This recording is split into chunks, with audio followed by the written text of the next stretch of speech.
আসসালামু আলাইকুম। আমি আজকে রুই মাছের ভুনা করব। প্রথমেই মাছটুকু নিয়ে লবণ, হলুদ, মরিচ দিয়ে ভালো করে মেখে নিব। মেখে নিয়ে অপর পাশে একটা কড়াই বসিয়ে দিয়ে তেল দিয়ে দেব। তেলটুকু গরম হয়ে গেলে মাছটুকু ভেজে নেব। সব মাছ একটা একটা করে দিয়ে ভেজে নেব।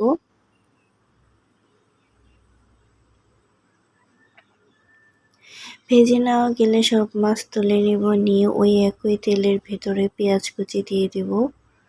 পেঁয়াজ কুচি দিয়ে আরেকটু তেল দিয়ে দিব। পেঁয়াজ কুচিগুলো ব্রাউন কালার হয়ে আসলে আদা রসুন জিরা বাটা, হলুদের গুঁড়া, মরিচের গুঁড়া, স্বাদ অনুযায়ী লবণ দিয়ে দিব। দিয়ে পানি দিয়ে টমেটোগুলো দিয়ে দিব। ঢাকনা দিয়ে মশলাটুকু ভুনিয়ে নিব। এই তো দেখুন এরকম করে। তারপর মাছগুলো এক এক করে সব দিয়ে দিব। দিয়ে ঝোলের পানি দিয়ে দিব।